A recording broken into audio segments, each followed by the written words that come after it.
La iglesia anda por el mundo, y esa no es mi predicación hoy, pero esto del poder de la sangre, que es lo que estamos hablando, tiene que ver con eso. Y es que la iglesia anda por el mundo como si fuera solamente humana. La iglesia somos el cuerpo de Cristo. El Señor dice que ahora somos su iglesia, su cuerpo. Pertenecer al cuerpo significa que usted, cuando recibió a Jesucristo, fue insertado en él. Y usted dirá, ¿por qué lo repite tanto? Porque usted se lo tiene que comer. Usted tiene que entender eso. Usted ha sido insertado en el cuerpo de Cristo. Al haber sido insertado en el cuerpo de Cristo, usted ahora tiene herencia en él, tiene autoridad en él, tiene su poder porque usted le pertenece a él. No hay parte del cuerpo de Cristo que no tenga autoridad y que no tenga poder. Y usted a veces camina como sin poder, camina como sin autoridad, camina con temor, camina como si no le perteneciera al Dios y Rey. Ahora, nosotros no somos ciudadanos terrenales. Lo hablábamos el viernes, me encantó eso que estuvimos hablando el viernes en oración. Si tiene forma, sáquela. Si no la tiene, sáquela. Saque el tiempo de escucharla, el tiempo de oración que tuvimos el viernes con el pastor. Y hablábamos un poco de esta situación y él explicó algo tremendo sobre adoración que me encantó y sobre cómo el bien de Dios fue mostrado yo en su espalda. ¿Vea? Estoy combinando muchas cosas, pero lo que quiero decirle es, yo también hablaba de estar en lugares celestiales sentados con Cristo.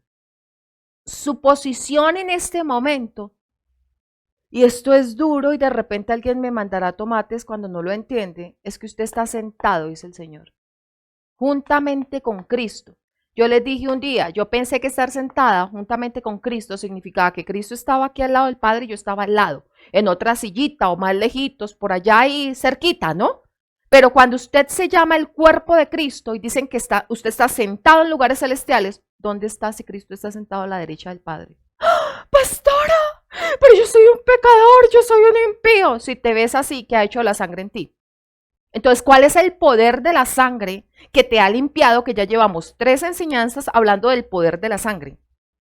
Por eso quise tocar el tema de la sangre y lo poderosa que es. Porque si tú no entiendes el poder, lo valioso de esa sangre, tú te vas a ver como un simple mortal que el enemigo ataca y en cualquier momento va a apachurrar, va a matar, va a acabar, va a desaparecer de este planeta. Porque no tienes defensa absoluta si no está el pastor, porque no tienes defensa absoluta si no está el hermanito más creyente de la iglesia, porque no tiene defensa absoluta si nadie ora por él. Y te digo, tu posición, y cuando ya llevas unos buenos años en el evangelio, ya no debe ser una posición de niño llorón que no entiende qué fue lo que Cristo hizo por él en la cruz del Calvario. El cristiano maduro debería estar siendo el sostenimiento del cristiano nuevo. Pero a veces llega el cristiano nuevo que viene llorando y el cristiano que se supone que debería ser maduro, más bien el cristiano que lleva mucho tiempo congregándose, llora con él y adicional le cuenta los problemas al cristiano nuevo a ver si de pronto le trae una solución del mundo. ¿Por qué? Porque no hemos entendido realmente qué significa el haber sido lavados, limpiados por la sangre del Cordero, porque no entendemos que esa sangre ahora nos ha dado una posición espiritual, el derecho de estar sentados en Cristo, juntamente con Cristo, en su cuerpo, en lugares celestiales. No hemos entendido qué significa tener una ciudadanía. Ciudadanía es el lugar de donde usted pertenece. Yo lo hablaba también en oraciones, que no sé si fue el viernes o el sábado, pero lo explicaba. Ciudadanía significa donde usted ha nacido, el lugar que le rigen sus normas, le rigen sus deberes, pero le rigen sus derechos de esa nación. Y su ciudadanía es celestial, no natural. Ve por qué es tan importante entender el poder de la preciosa sangre del Cordero Jesucristo, porque es a través de esa sangre que usted entró al nuevo pacto, y lo hemos venido hablando hace 3 domingos, con este son 4.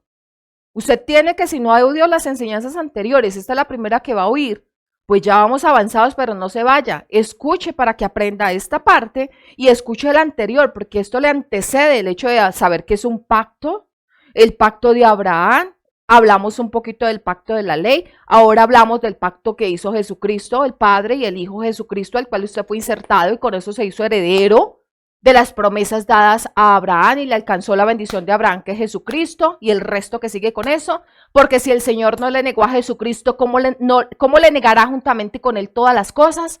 Ve, hay tanto que entender, y si usted no medita en eso, usted va a vivir llorando en esta vida, siendo ciudadano celestial, ciudadano del cielo, teniendo ciudadanía celestial. Amén. Dios es bueno, pero usted tiene que empezar a entender el por qué tiene ahora usted derecho a todo lo que el Señor está prometiendo, a todo lo que el Señor le heredó a través de Jesucristo. Y hace 8 días nosotros hablábamos de las maldiciones y que debido a las maldiciones de la ley, de hecho, que usted encuentra en Deuteronomio 28. Y le leía una parte, mucha gente me escribió y me dijo, wow, pastora, qué impresionante, gracias. Yo no había visto todo ese montón de maldiciones. Y yo les devolví diciendo, léelas todas, porque apenas dije la mitad, eso fue mucho. Yo saqué como ciertas parte de esas maldiciones para establecer los 3 puntos en los que se desenvuelve la maldición de la ley. ¿Qué es la maldición de la ley? Que si usted no cumple los mandamientos de la ley, que ya hemos visto, lo hemos hablado, que no son solamente 10, son más de 600, 700 mandamientos. En este momento no lo voy a dar el total completo, pero el punto es que son muchos. Si dijéramos son 300, eso ya es mucho, pero son mucho más que 600. ¿Ven? Entonces, si usted incumplía uno de esos mandamientos, y leíamos también Santiago que el que incumple uno, por chiquitico que sea, incumplió toda la ley, porque si tú incumples algo ya eres pecador. Ah, no, es que dije la mentirita piadosa, ya, incumpliste toda la ley. ¿Qué significa? La maldición de la ley te puede alcanzar. Lea Deuteronomio 28 y escuche la enseñanza de hace 8 días. Entonces, al incumplir la ley, ocurrían 3 cosas en la vida del creyente por incumplir la ley, que es las que podemos sacar de todo ese montón de maldiciones, algunas de las cuales leímos hace 8 días, pero como le digo, hay más, tiene que leerse todo Deuteronomio 28, del 15 en adelante, porque del 15 hacia atrás son las bendiciones. Entonces es muerte espiritual, que eso incluye también muerte natural, pobreza y enfermedad. En eso se resumen las maldiciones de la ley. Ahí empieza usted, y no sé qué, y también están malditos sus hijos. O sea, las maldiciones generacionales. Y de ahí vamos a hablar un poco el día de hoy. Pero nosotros veíamos una cita bíblica de Gálatas 3:13, que ya la vamos a poner, donde decía que Jesucristo llevó esas maldiciones. Ahí quedamos hace 8 días y ver cómo la bendición del Señor, que son las bendiciones de Deuteronomio del 1 al 14, lo alcanzan a usted. Bendito en su entrar, bendito su salir. Usted es cabeza y no cola, bendito sus hijos, bendito la cría de sus vacas, bendito el fruto de su vientre. O sea, mejor dicho, todo está bendito en usted debido a que cumplió toda la ley, decía Deuteronomio, pero sabemos que nadie cumple toda la ley. Jesucristo lo hizo, y como Jesucristo lo hizo, presentó la sangre de su cuerpo por nosotros como un cordero, como en el Antiguo Testamento. Estoy haciendo un resumen, así que tiene que escuchar. Quiero hacer un resumen para que sepa dónde vamos. Como Jesucristo presentó su sangre, ahora pagó por usted, lo insertó en él, y como lo insertó en él, ahora es como si usted hubiera cumplido la ley. Gracias a Jesucristo, no gracias a sus propias obras. Bien, quedamos allí. Quiero ahora sí, hablamos de las maldiciones generacionales. ¿Por qué quiero tocar las maldiciones generacionales? La gente vive luchando para ser libre de las maldiciones generacionales. ¿Qué son las maldiciones generacionales? Aquellas que se heredan por familia, de generación en generación. Entonces, pecó mi papá y vamos a ver, dice la Biblia que hasta la 4ª generación tocará ese pecado. Vamos a ir ahí.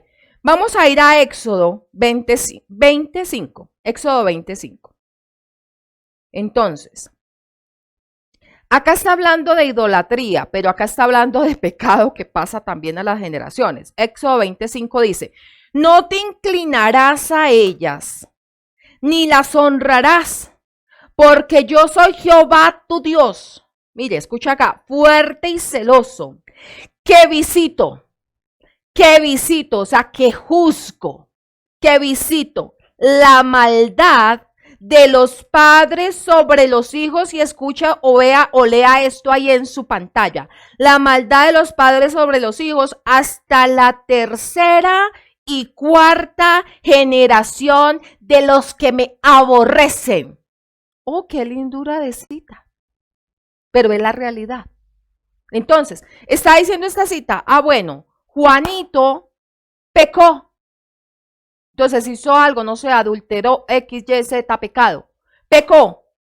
El juicio que debe recibir Juanito, o la maldición más bien, que debe recibir Juanito por su pecado, no solamente la recibe Juanito. Ahora dice que el Señor va a visitar por ese pecado y va a quedar la casa maldita, no solamente Juanito, sino sus hijos, sus nietos y sus bisnietos. Qué bello, ¿yo qué tengo que ver con que mi papá haga eso? Bueno, eso se denominan maldiciones generacionales. Quédese ahí que todavía no he terminado. Usted dirá, esta vieja está loca. Eso dice la Biblia. Espérese. Entonces, ¿qué es lo que dice la gente ahora? Que eso todavía sigue aplicando para el cristiano de hoy en día. Entonces, no, fue que yo creo que lo que estoy pagando ahorita, estas enfermedades, son debido a maldiciones generacionales de mis padres.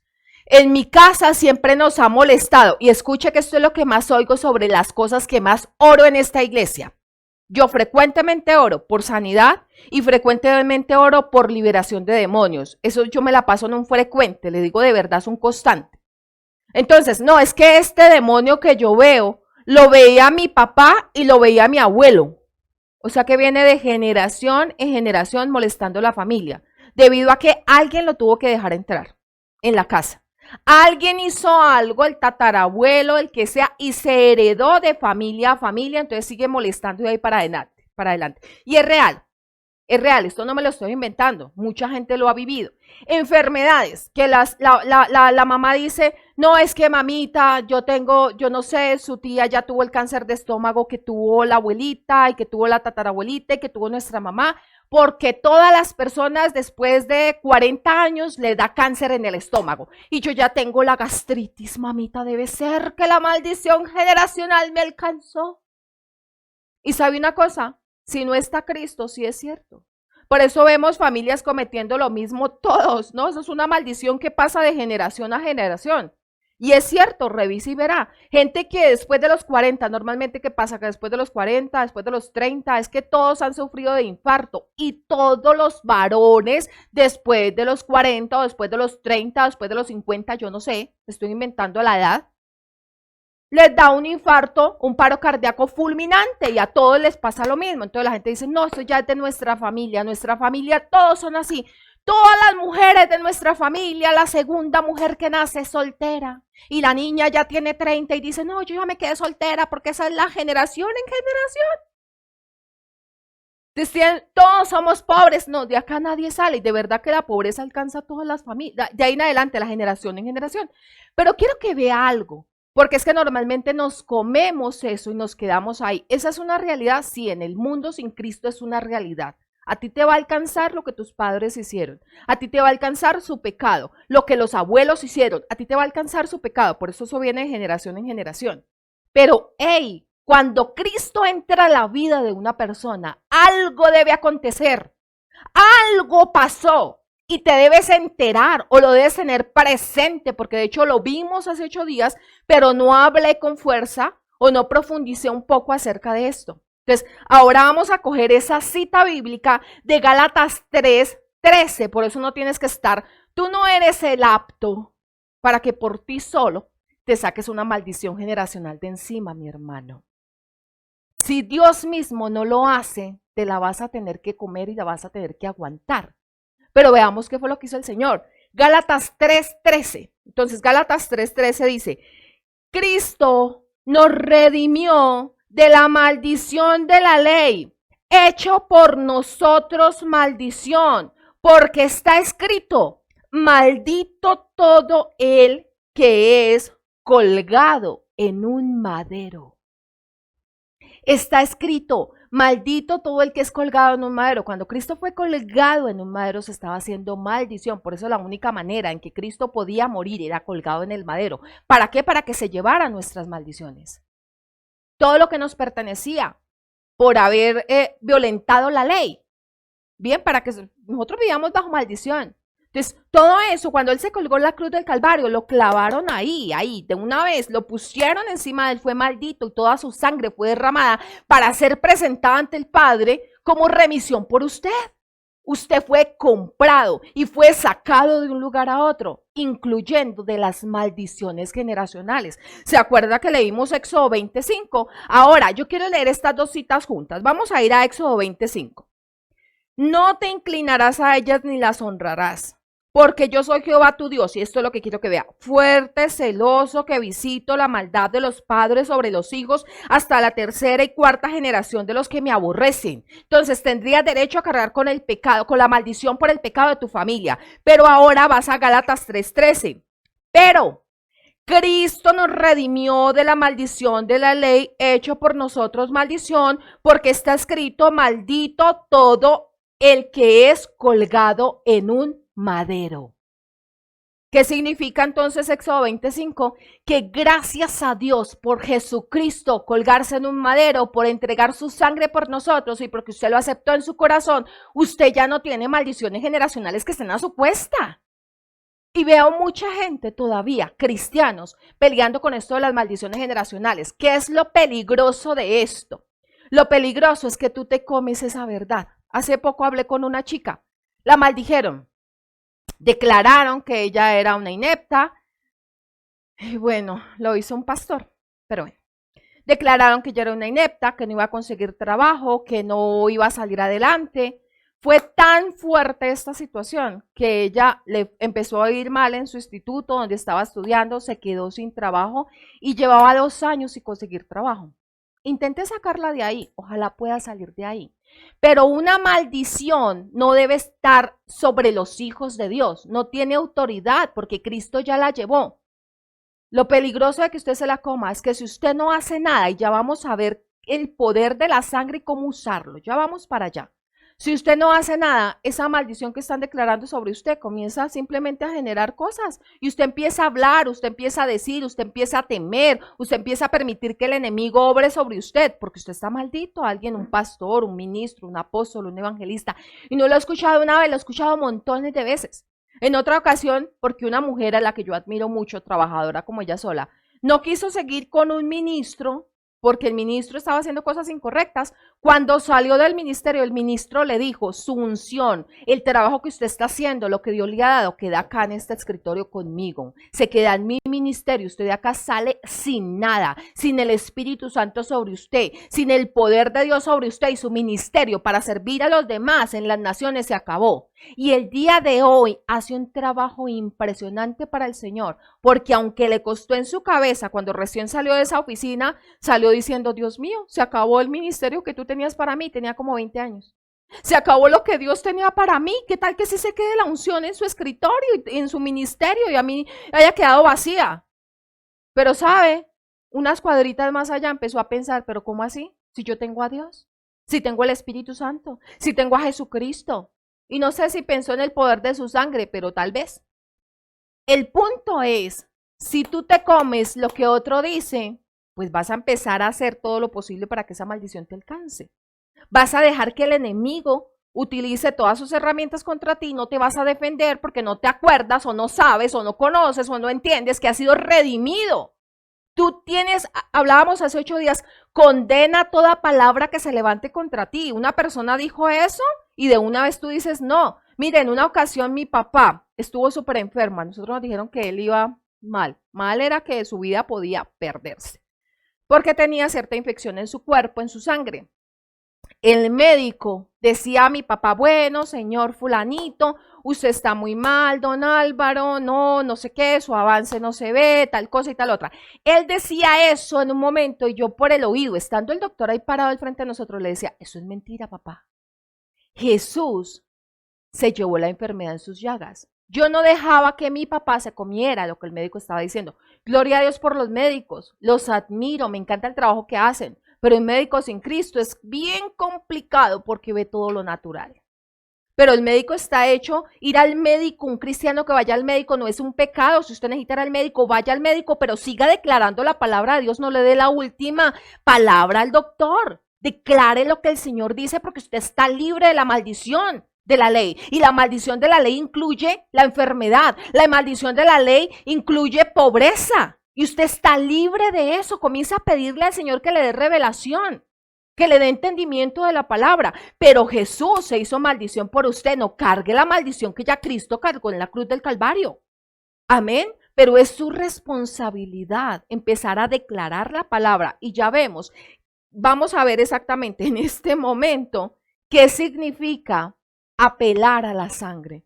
¿Qué significa declarar la sangre sobre nosotros? ¿Qué significa poner la sangre en nosotros? Bueno, entonces le estoy diciendo, apele a la sangre. ¿Qué es una apelación?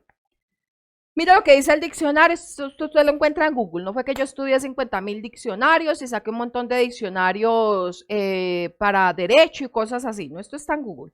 Dice, apelar, procedimiento judicial mediante el cual se solicita a un juez o tribunal superior que anule o enmiende la sentencia dictada por otro de inferior rango por considerarla injusta.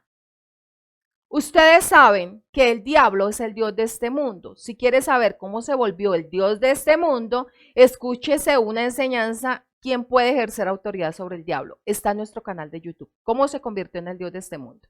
Entonces, el dios de este mundo es juez para el incrédulo, pero no para nosotros.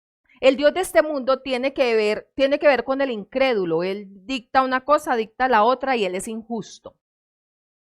¿Bien? Y a veces quiere ser juez nuestro.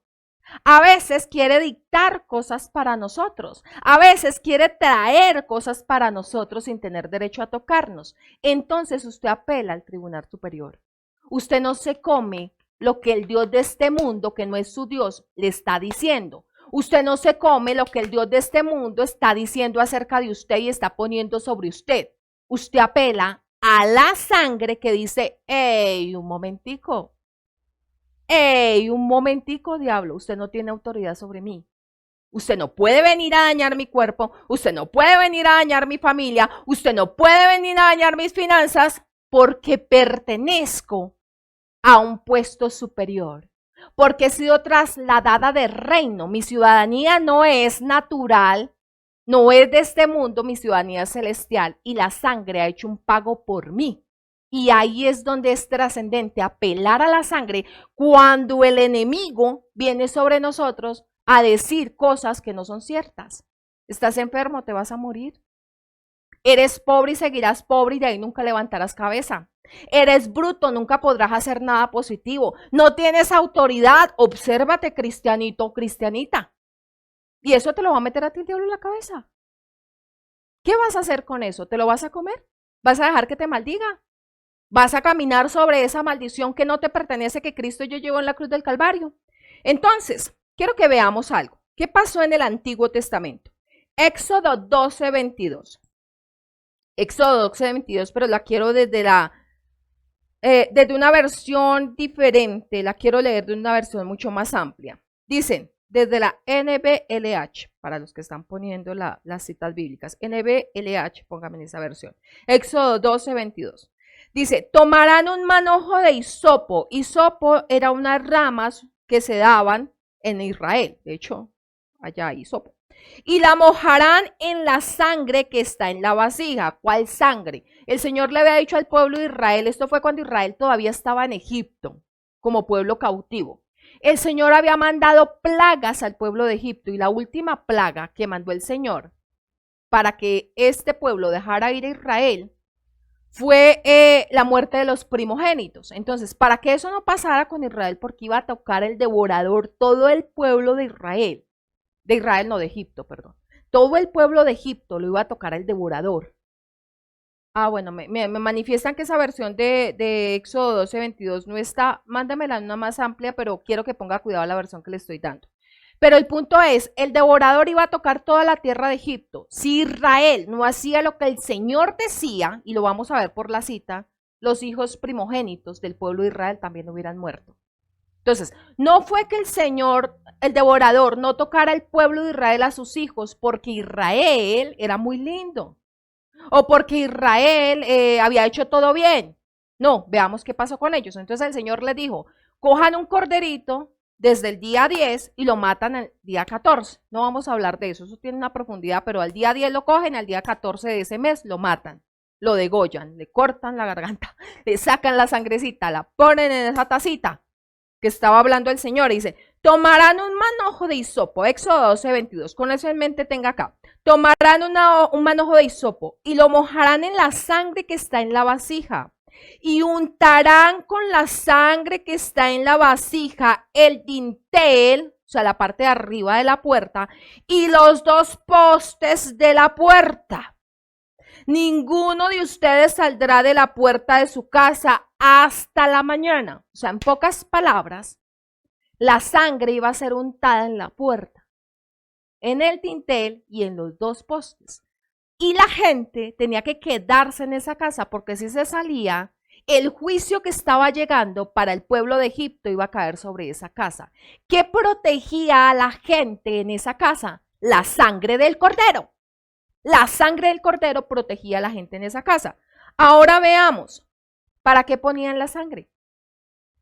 Entonces, Éxodo 12:23 en una versión más amplia. Éxodo 12:23. Pues el Señor pasará para herir a los egipcios. Cuando vea la sangre en el dintel y en los dos postes de la puerta, el Señor pasará de largo aquella puerta, o sea, no hará juicio a esa casa, no cogerá el primogénito de esa familia.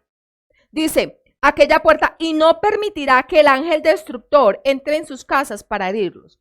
¿Por qué no entraba el ángel destructor a esas casas? ¿Porque simplemente era el pueblo de Israel? No. Porque ellos habían puesto la sangre del cordero que manifestaba que ese cordero estaba cubriendo las faltas del pueblo de Israel, motivo por el cual el destructor, el devorador, no podía entrar a esa casa a matar al primogénito. Si alguien del pueblo de Israel hubiera sido terco y no coloca la sangre en la puerta de su casa, en el dintel y los dos postes, simplemente el devorador hubiera entrado en esa casa porque no había la protección de la sangre. ¿Me entiende? La protección de la sangre por el corderito natural que habían matado. Ahora dígame, ¿cuánto poder sobre usted? ¿Cuál es su casa? Este cuerpo es su casa. Su casa natural también es donde vive este cuerpo. Entonces, dígame cuánto poder tiene la sangre del Hijo de Dios, el cordero que Dios nos suministró para que el devorador no te toque. Si ese era el poder de la sangre de un cordero natural, el hijo de una corderita, natural ese cordero, y la ponían en el dintel, los dos postes en la puerta, ¿cuánto más será el poder de la sangre de Cristo, su cordero? El cordero, la sangre que selló ese pacto, este nuevo pacto hecho sobre mejores promesas, dice la Biblia. Amén. ¿Cuánto no mayor será el poder del cordero? Entonces, ahora nosotros, como los hijos de Dios, ¿qué hacemos? ¿Qué hacemos? Listo, ya está esa sangre ahí, pastora, pero veo que aún el devorador, que el diablo a veces viene a atacarme. Ahora el diablo viene a oprimirme. Ahora el diablo viene a dañarme. ¿Qué se hace con eso? ¿Qué hacemos nosotros? Porque el diablo lo hace. Ah, bueno, tú recuerdas lo que Jesucristo hizo por ti. Y yo les he dicho a ustedes, en el Antiguo Testamento se ven sombras y tipos de lo que es el Nuevo Testamento. Entonces, el poner la sangre en los dinteles es una sombra y un tipo de lo que pasó en ti, que ya no solamente están en los dinteles, sino que tú has sido totalmente lavado por la sangre. Pero ahora tú tienes que hacer lo que el pueblo de Israel también hizo en el Antiguo Testamento. Tú tienes que poner la sangre, acudir a la sangre y dejarle ver al enemigo que la sangre está en la puerta de tu casa. ¿Cómo lo haces? Con la Santa Cena. La Santa Cena es una de las formas para poner la sangre en los dinteles. Si nosotros hablamos de dinteles, ¿cuáles son las puertas de nuestra casa por donde se pone la Santa Cena? Pues su boca.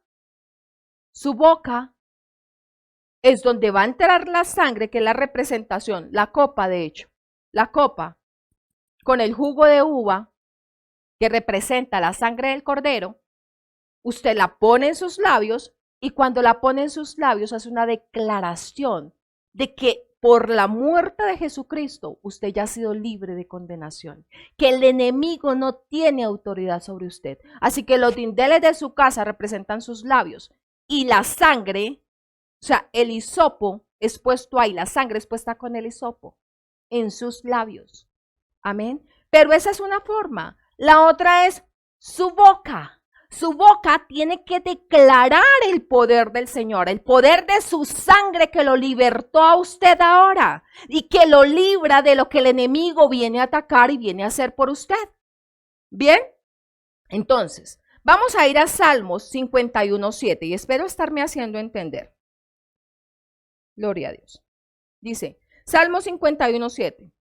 Purifícame con hisopo, dijo David. Purifícame con hisopo. ¿Un hisopo purifica solo? No, la sangre. Él estaba haciendo un recordatorio de lo que pasó con la salida de Egipto del pueblo de Israel. Estaba recordando cómo ellos untaron con el hisopo la casa, cómo untaron la puerta, el dintel y los dos postes.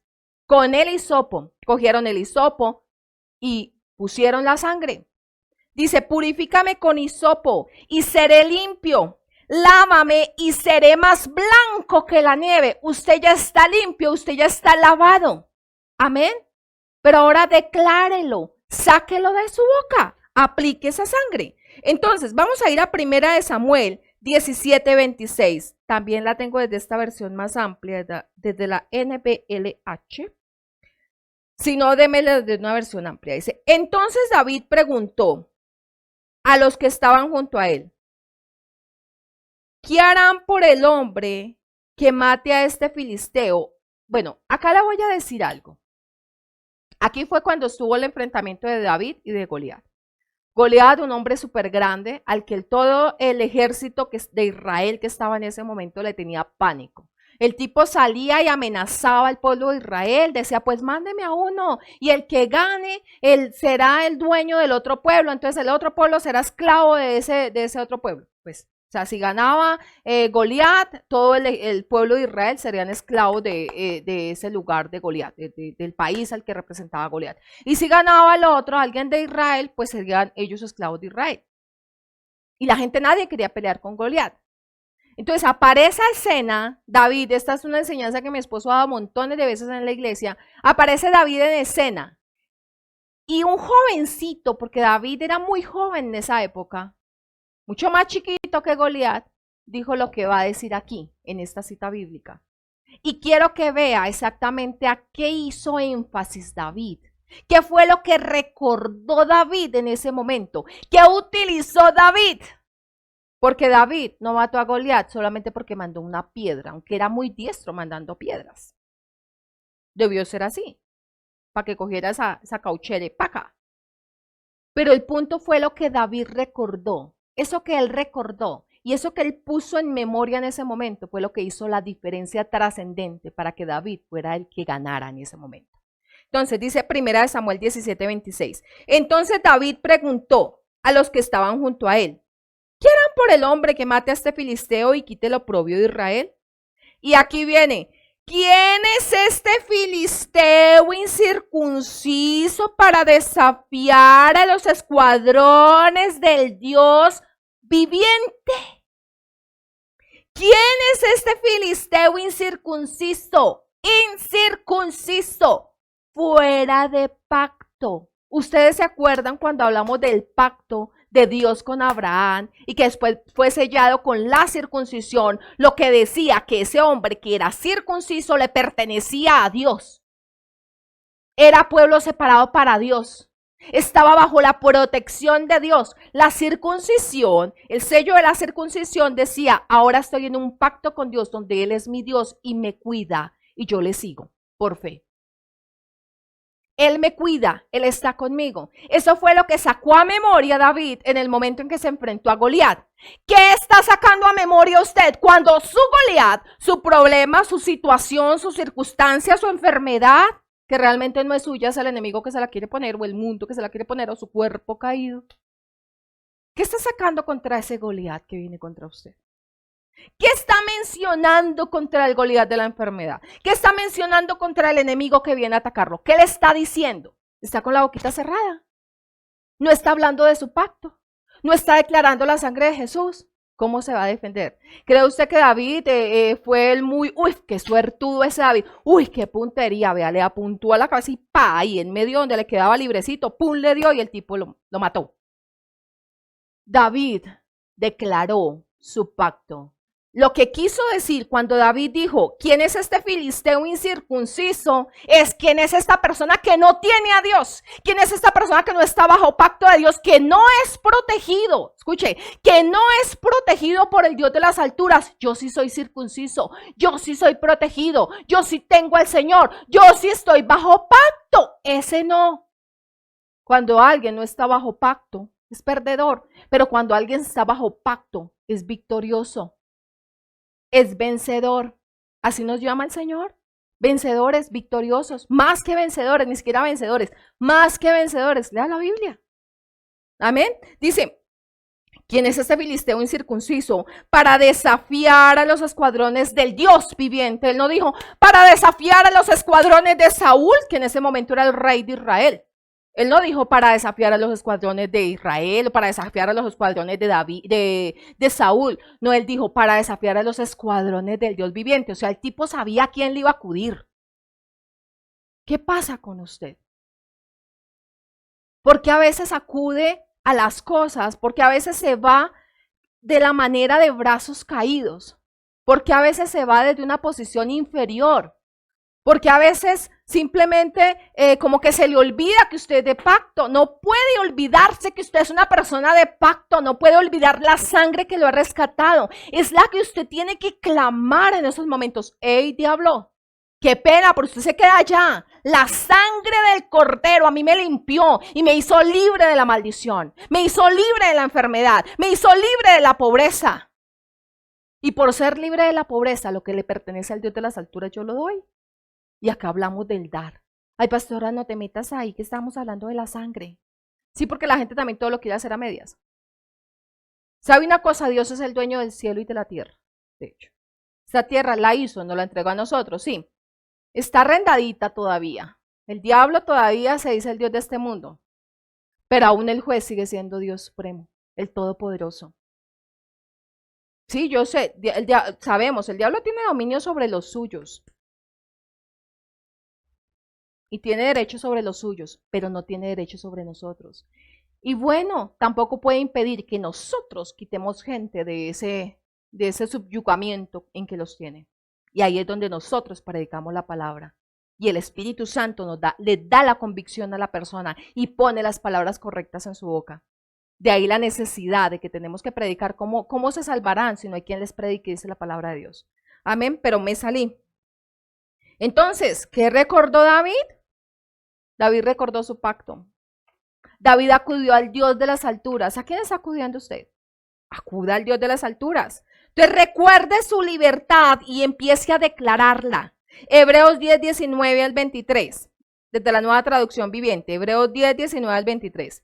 Dice, así que, amados hermanos, podemos entrar con valentía. Podemos entrar con valentía, podemos entrar con valentía, no podemos entrar amedrentados, no entre amedrentado ante el trono de Dios. Ay, Señor, es que acá vengo, yo que soy un vil gusano arrastrado, Señor. Con valentía, podemos entrar con valentía en el lugar santísimo. ¿Recuerdan el atrio? El atrio exterior, el lugar santo y el lugar santísimo, el lugar de la presencia de Dios. En el lugar santísimo del cielo, en el lugar santísimo no hecho de manos, sino el verdadero en el cielo, allá donde usted puede entrar para hallar oportuno socorro. Del cielo por causa, debido a que usted puede entrar allá, porque usted es muy bueno, porque usted es muy lindo, no seamos hipócritas. Si no fuera por la sangre, no seamos fariseos. Si no fuera por la sangre, nosotros no podríamos entrar a ese lugar santísimo, porque usted no es lo demasiado bueno, no se crea así. Dice, santísimo del cielo, por causa de la sangre de Jesús. Por causa de la sangre de Jesús, métaselo en la cabeza. puede entrar, usted sí puede entrar a ese lugar santísimo del cielo a causa de la sangre. Por su muerte, Jesús abrió un nuevo camino, un camino que da vida a través de la cortina al lugar santísimo. Cuando Jesús murió, se abrió el velo de arriba hacia abajo. Dios abrió el velo de arriba hacia abajo, lo que decía, puede entrar el que me reciba, Jesucristo, puede entrar al lugar santísimo. Dice, a través de la cortina del lugar santísimo, y eso representa su carne, dice, ya que tenemos un gran sumo sacerdote que gobierna la casa de Dios, entremos directamente a la presencia de Dios con corazón sincero y con plena confianza en Él, pues nuestra conciencia culpable, nuestra conciencia que nos dice que hemos sido libres de pecado, nos permite esa entrada. Si usted en su mente tiene esa conciencia que dice que es un pecador, no una persona, un hijo de Dios, comete pecado, sí, pero es un pecador no, porque espiritualmente ha sido limpio. Usted ya no es un pecador salvo por gracia, como mucha gente lo dice. No, lo siento, no. No es así. Dice, con plena confianza en Él, pues nuestra conciencia culpable ha sido rociada con la sangre de Cristo. ¿Se acuerda cuando rociaban el tabernáculo y rociaban las personas? Todos iban chispeados de sangre del Cordero. Usted está rociado, chispeado en la sangre del Cordero y lavado en esa sangre. Dice, a fin de purificarnos, y nuestro cuerpo ha sido lavado con agua pura, que es la palabra. Mantengámonos firmes sin titubear en la esperanza que afirmamos, porque se puede confiar en que Dios cumplirá su promesa. Lo que le prometió lo cumplirá. Ahora, por eso usted puede entrar confiado ante la presencia de Dios y decir, Señor, dame el oportuno socorro. No veo, no entiendo, no sé qué decisión tomar, no sé hacia dónde coger, no sé cómo hacer las cosas.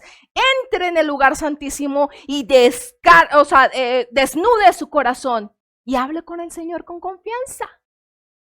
¿Porque usted es muy bueno? No, porque gracias al Señor por Cristo, por Jesucristo, que Él es muy bueno y pagó por nosotros con su sangre. Amén. Ahora entonces, ¿cómo la hacemos? La declaramos, tomamos la Santa Cena. Declaramos el poder de su sangre. Pastor, en este momento no tengo la cena, ¿qué hago? Declare la palabra.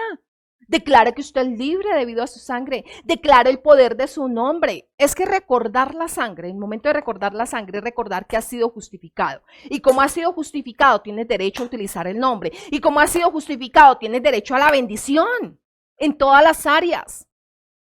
Porque ha sido bendecido en lugares celestiales, perdón. Amén. Con toda bendición espiritual ha sido bendecido. No se le ha quedado a Dios darnos nada. Todo está hecho. Ahora hay que entenderlo. Hay que posicionarnos en ello. No hay que dejarlo robar, porque el enemigo va a entrar a robarlo. Él está para robar, matar y destruir. Amén. Así que regocíjese, porque la sangre lo ha rescatado. Dice Salmo 68:3, y le voy a leer estas citas muy juntas. Salmo 68:3, mas los justos se alegrarán, se gozarán delante de Dios y saltarán de alegría. Justos, este es su tiempo de regocijarse y saltar de alegría porque usted ha sido justificado, ha sido lavado, ha sido limpiado. Amén. Dice Efesios 2:13, pero ahora han sido unidos a Cristo Jesús. Efesios 2:13 desde la Nueva Traducción Viviente. Pero ahora han sido unidos a Cristo Jesús. Antes estaban muy lejos de Dios. ¿Quiénes? Ustedes y yo. Estábamos lejos de Dios. Pero ahora fueron acercados por medio de la sangre de Cristo. La sangre de Cristo nos acercó a Dios en nuestra distancia, que no nos podíamos acercar. Isaías 1:18 desde la Dios habla hoy. El Señor dice, vengan, vamos a discutir este asunto. Y esta cita bíblica es impresionante. Pare bolas a esto, ponga cuidado. El Señor dice, vengan, vamos a discutir este asunto. Aunque sus pecados sean como el rojo más vivo, lo dice desde Dios habla hoy. Aunque sus pecados sean como el rojo más vivo, yo los dejaré blancos como la nieve. Aunque sean como tela teñida de púrpura, yo los dejaré blancos como la lana. El pecado, escúcheme bien, el pecado era lo que los separaba de Dios. El pecado los separaba de la bendición. El pecado los separaba del Dios Todopoderoso. Él no podía ser su Dios por el pecado, mi hermano. Muerto el pecado, pago el pecado, lo acercaron a usted a Dios. Por eso dice, regocíjese en los justos. Regocíjese en los justos. Alégresen, canten con gozo los justos. Él no podía ser su Dios. Usted estaba lejos de su Dios. Usted no podía acercarse a Dios por su pecado, pero ahora Él lo justificó. Declare la sangre. Cuando se sienta que está ahogado, diga: Señor, es tu sangre la que me ha rescatado. ¿Qué hago aquí? Amén. Dios es fiel.